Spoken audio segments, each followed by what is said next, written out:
चंद्रयान 3 के बाद अब अंतरिक्ष में चीन को पटकेगा इसरो। भारत की मिनी लिफ्ट रॉकेट की स्पेशल 24 हुई तैयार। मल्टी रॉकेट्स करेंगे चीन को जमींदोज। एलोन मस्क की बढ़ी धड़कनें।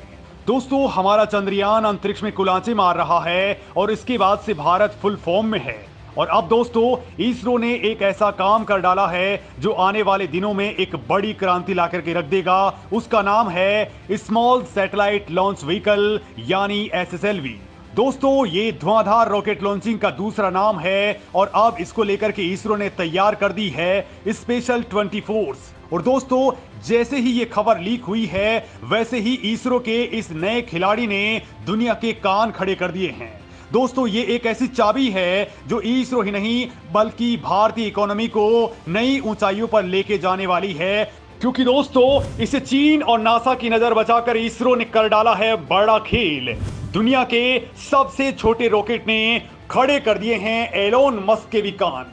दोस्तों, अंतरिक्ष में भारत ने अब असली मोर्चाबंदी शुरू कर दी है और इस किलेबंदी में इसरो ने दो बड़े प्लान रेडी कर लिए हैं। एक तो है दे दनादन रॉकेट वाला SSLV प्लान, तो दूसरा है वेरी हैवी लिफ्ट व्हीकल्स का प्लान। दोस्तों, मैं आपको इस छुटकू रॉकेट की पूरी डिटेल बताने वाला हूं। साथ ही आपको बताऊंगा कि ये स्पेशल 24 वाली क्या बला है।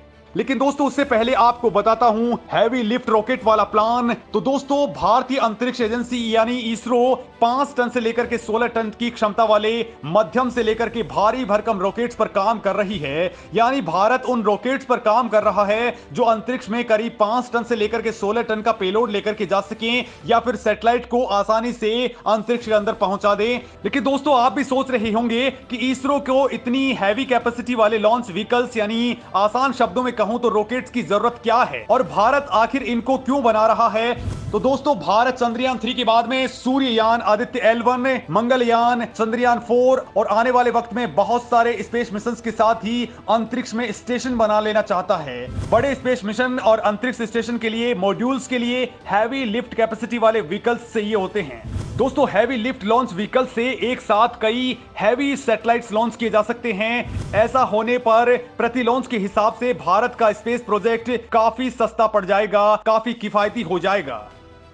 यानी दोस्तों, ये है भारत की बढ़ती ताकत की बात और इसका सीधा कनेक्शन है चीन की रीढ़ के साथ में। चीन अपना अंतरिक्ष में स्पेस स्टेशन बना चुका है, लिहाजा भारत भी अपना स्पेस सेंटर बना करके उसकी दादागिरी को ध्वस्त करना चाहता है। साथ ही किफायती लॉन्च के कारण दुनिया भर की स्पेस इंडस्ट्री को अपनी ओर खींच रहा है, जबकि इसी वक्त दुनिया के देश चीन से दूर भाग रहे हैं। तो वहीं महंगी दरों के कारण एलोन मस्क की SpaceX और एरियन स्पेस जैसी कंपनियों से भी ये देश बाहर जा रहे हैं। और दोस्तों, इसी को ध्यान में रखते हुए भारत ने LVM-3 रॉकेट के बाद में अब NGLV यानी नेक्स्ट जनरेशन लॉन्च व्हीकल और इसके साथ ही परमाणु ऊर्जा से चलने वाले न्यूक्लियर रॉकेट्स बनाना भी शुरू कर दिया है।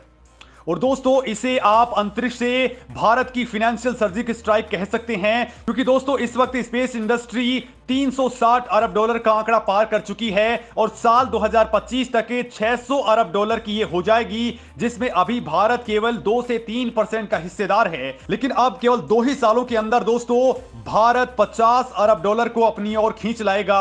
और इस वक्त जो चंद्रयान लॉन्च हुआ है उसने पूरा का पूरा खेल बदल करके रख दिया है। दोस्तों, इस वक्त भारत की 150 से ज्यादा स्पेस स्टार्टअप्स इसरो के साथ में जुड़ चुकी हैं। तो वही दोस्तों, अपने स्पेस फ्लीट को और ज्यादा मजबूत करने के लिए भारत ने 20 ऐसे स्पेस टेक स्टार्टअप्स को अपने साथ में मिला लिया है जो लो अर्थ ऑर्बिट यानी कि LEO में भारत के छुटकू रॉकेट यानी SSLV के जरिए धमाका मचाने वाले हैं। दोस्तों, इन कंपनियों को इसरो ने अपनी पूरी की पूरी तकनीक और रॉकेट देने का खाका तैयार कर लिया है। मतलब इनकी लॉन्चिंग इसरो नहीं करेगा बल्कि ये 20 कंपनियां करने वाली हैं, जिसको आप स्पेशल 24 कह सकते हैं, जो ऑन डिमांड 50 किलोग्राम तक की सैटेलाइट्स लो अर्थ अर्थ ऑर्बिट में लॉन्च करेंगी। और दोस्तों इसरो के इस नए प्लान ने दुनिया को हैरान करके रख दिया है। मतलब अब अंतरिक्ष की जंग में दुश्मनों को सरेंडर करवाने के लिए इसरो ने पूरा खाका तैयार कर लिया है। दोस्तों इस नई पीढ़ी के कॉम्पैक्ट रॉकेट को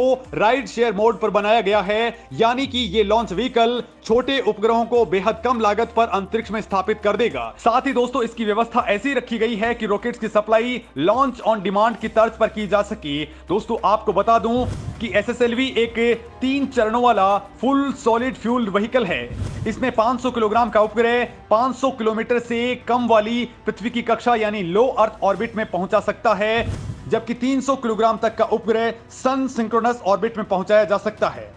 और दोस्तों अब इसरो का ये नया खिलाड़ी यानी SSLV दुनिया में नई क्रांति लाने के लिए तैयार है। दुनिया का हर देश लो अर्थ ऑर्बिट में अपने सैटेलाइट पहुंचा लेना चाहता है, लेकिन दोस्तों सैटेलाइट बनाने में जितना खर्च नहीं आता, इसे आसमान में लॉन्च करने में करोड़ों रुपए का खर्च हो जाता है। और दुनिया के कई ऐसे देश हैं जो इतना खर्च वहन नहीं कर सकते। और दोस्तों इस रॉकेट से लो अर्थ ऑर्बिट में सैटेलाइट पहुंचाना बहुत सस्ता पड़ता है। SSLV रॉकेट के एक यूनिट पर केवल 30 करोड़ रुपए का खर्च आता है। और दोस्तों इतने खर्च में 500 किलोग्राम तक के सैटेलाइट लॉन्च किए जा सकते हैं। इसरो ने दोस्तों इसी साल फरवरी में जो 3 सैटेलाइट इसके जरिए लॉन्च किए गए थे, उनमें एक इसरो का अर्थ ऑब्जर्वेशन सैटेलाइट EOS-07 था जिसका वजन 156 किलोग्राम था। दूसरा अमेरिका का जानूस 1 सैटेलाइट था जो 10 किलोग्राम और 200 ग्राम का था। और तीसरा था चेन्नई की स्पेस किड्स इंडिया का आजादी सेट 2 जो केवल 8 किलो और 700 ग्राम का था। दोस्तों इनको धरती की सतह से 450 किलोमीटर ऊपर वाली कक्षा में स्थापित किया गया था। अब दोस्तों ये काम अगर इसरो का PSLV रॉकेट करता तो उसका खर्च आता 130 से लेकर के 200 करोड़ रुपए तक का। तो जाहिर सी बात है कि इसरो का ये SSLV रॉकेट कितने बड़े मुनाफे का सौदा है। और अब इसरो दुनिया को सबसे सस्ते और भरोसेमंद लॉन्चिंग का ऑफर दे रहा है, जिसमें लो अर्थ ऑर्बिट में उनके सैटेलाइट्स को पहुंचाने में ये छोटा खिलाड़ी बड़ी भूमिका निभाने वाला है। चूंकि दोस्तों इसरो बहुत धनाधन रॉकेट लॉन्चिंग नहीं कर सकता है, लिहाजा इसे अब 20 कंपनियों को दिया जा रहा है और बाकायदा इनकी टेक्नोलॉजी और पूरा का पूरा रॉकेट ट्रांसफर किया जा रहा है। हालांकि दोस्तों इसका असली मालिक उसके बाद भी इसरो ही रहेगा, क्योंकि इसका पूरा का पूरा कॉपीराइट और इसके राइट्स इसरो के पास ही रहेंगे। और दोस्तों ये कमाल अब दुनिया के कई देशों को तीर की तरह चुभ रहा है। दुनिया में भारत ही एकमात्र देश है जो सबसे सस्ती लॉन्चिंग करता है। और यही कारण है कि कुछ दिन पहले ही ब्रिटेन ने अपने 2 बार 36 सैटेलाइट्स को स्पेस में लॉन्च करवाया था। और दोस्तों अब भारत की इस प्लानिंग से एलोन मस्क से लेकर के चीन जैसा देश भी परेशान हो उठा है। वैसे चीन जैसे दुश्मन देश को कूटने के लिए भारत की ये स्पेशल सर्जिकल स्ट्राइक है। और इसके बारे में आप क्या कुछ कहते हैं, कमेंट करके जरूर बताइए।